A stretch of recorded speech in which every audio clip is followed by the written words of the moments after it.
a lot of money.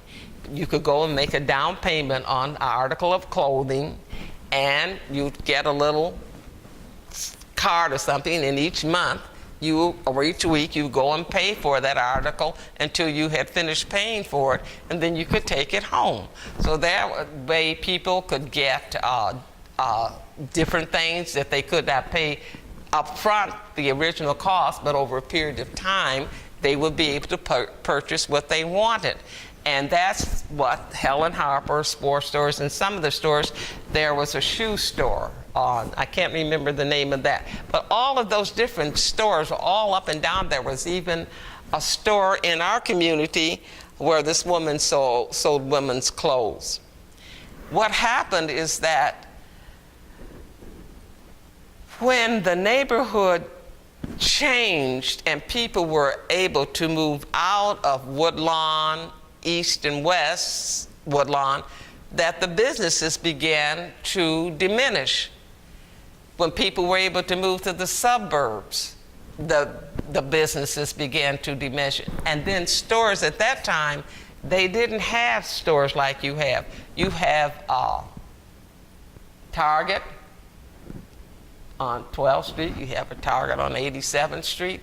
And see, they diversified so that people didn't have to come to one central place to purchase what they needed, except for little small stores in their community.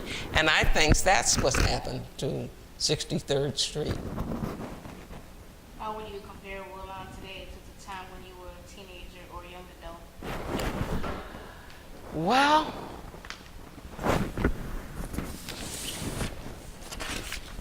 this is West Woodlawn. This is a map that we had made for our 103rd anniversary. And we also use it in the book, Tight Little Island. And the reason the book was named Tight Little Island is this. This is what we call King Drive now. When I was young, it was called South Park. This is Cottage Grove. This is 63rd Street, and this is South Chicago. When I was a child growing up there, African Americans or colored, we could not buy or live outside of this area. We could not move on the other side of Cottage Grove. We could not move from 63rd to 61st. We could not move from King Drive west, and we couldn't move from South Chicago south. And that's why it's called the Tight Little Island. How many of you remember the play Raisin in the Sun? Have you ever heard of it? Okay. Miss Hansberry family bought the home on 61st in Rhodes. Now remember, we could not move beyond 63rd Street. And the basis of that play is when they were moving and the man came and said they were paying him for them not to move there. That was where she was moving. She was moving, the family was moving to 61st and Rhodes. And that was beyond 63rd Street. When we lived there, as I told you, we had our own businesses, we had our own churches, our own beauty parlors, cleaners, drugstores, and we looked out at each other. It was clean, people took care of their lawns, the children primarily played on the same street, because if my mother looked out the window and couldn't see us, we were in deep trouble. When the street lights came on, especially during school days, you'd hear these footprints of kids running, because they knew they had to get in the house after the street lights came on or they would be in trouble. Here is James Baccar School, and I live right down here on Champlain. And there were some steps outside of the assembly hall. And the boys during the summer, they would sit on the steps and they would be talking, because we had our windows open, because we didn't have air conditioning when I was a young lady. And they would be laughing, you know, they weren't raucous, but they were just young men.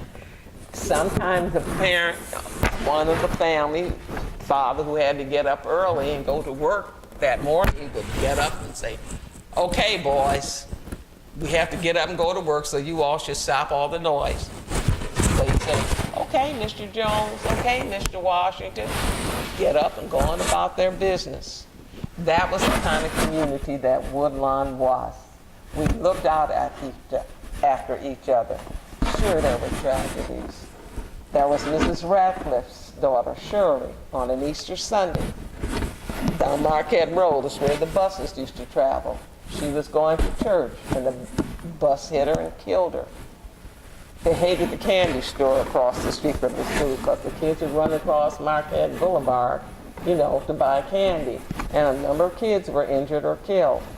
Another thing about Woodlawn, we didn't have cars, so we could play in the street. People didn't own cars like they own now. I think Dr. Cooper had an old Pontiac, and he kept it in his garage. And I think the Flanagans, who were decorators that owned our building, they had a car. But people didn't have cars. The streets were open.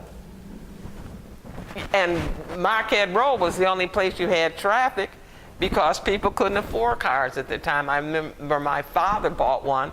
It was an old, big car. They looked like hearse. There were no colors. They were all dark black or gray, and they had a trunk on the back, and the horns would go Olga, and they were sort of long horns on the side of the car, and they had running boards. You remember the old movies when you see people hanging on the cars? That's because when you got on the car, there was a little space that you could step on, and they called them running boards because you'd run and leap on them. But as far as I remember, Woodlawn was a place that you felt sheltered, that you respected your school teachers. The parents would do things for the teachers, wash the curtains that they had at their windows. I remember my mother I would draw with crayons on the little white organdy curtains, and when they got dirty, I'd bring them home, my mother would wash them, and I'd redraw them and put them back to the windows. The teachers were held with respect and honor. And if you ever came home with a note from your teacher, you were in deep trouble. Do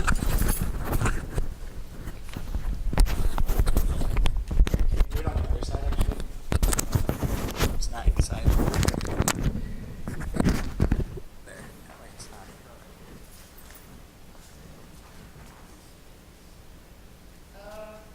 What were some of your happiest memories growing up in West Woodlawn? There was a club called the Busy Misses. And we were childhood friends that had gone to grammar school. In fact, I think we went to grammar school, high school, and we all graduated from grammar school. We all graduated from high school together. We were in each other's weddings. We buried our siblings. We buried our parents. We buried our friends. And the club lasted for over 60 years. Now, they're just two of my original friends. Doris, I lost her about 7 years ago. Well, when we would have parties, we had house parties at that time. There were no drugs. The only thing that happened, if a parent put on a red or blue light, the parents would, if a parent came by, they would object to that. They didn't like the colored lights. And we had Victrolas. That's how we carried our music. We would play Victrolas, and we would collect our records and take them to parties. I think the happiest times were going back and forth to school. That's how we formed friendships. We would go to school every day together, and we would go on picnics together. The churches would have picnics. The churches would have Halloween parties, where they would, the best costume would win the prize. And we'd go really dunking for apples in a tin container, and we'd eat homemade popcorn balls. I remember one Halloween, and there was this lady couple, they were kind of mean. They had a 2-flat building, and they wouldn't allow us to play in the street. The boys would try to retrieve their football, and my brother said he remembered this hand coming out the bushes with an ice pick to stab him. And my mother said, well, everybody said, just leave them alone, stay away from them. She was very short, he was very tall. They always wore dark clothes. And I guess it was important that they keep their property up. I think they rented one apartment. However, Halloween, we didn't buy costumes. Our parents made our costumes. We were determined. We sat on my porch and everybody said, we're going to get them. So we waited for it to get dark, and all of us went creeping down the street. And what we did, we were going to the halls of the homes and put a pin in the bell so that it would just ring continuously. You take a straight pin and put it in, you know, the little button that you push it, and you put it there, and the bell would ring until somebody came down to retrieve the pin to take it out. So we were really focused on getting those people. So we, about 8 or 10 of us went creeping down the street because it was dark and cold and that. And as we went in the hall, we just all crowded in there to put that pin in there. And when we came out, they evidently were waiting for us. Buckets of water just came poured out the window on all of us. And you know how cold it is in October. We were just screaming and jumping up and down, and they were just, they must have had buckets because they just kept pouring on us. And so when we got home, you know, my mother, we couldn't tell our parents what we had done. So we just had to creep in, you know, and take our clothes off and sit there and mow. That, well, next year we're going to do something worse. We would take candles and rub them on windows because it was hard for people to get off. And so people, to protect their windows, they would put something on it to, you know, protect the white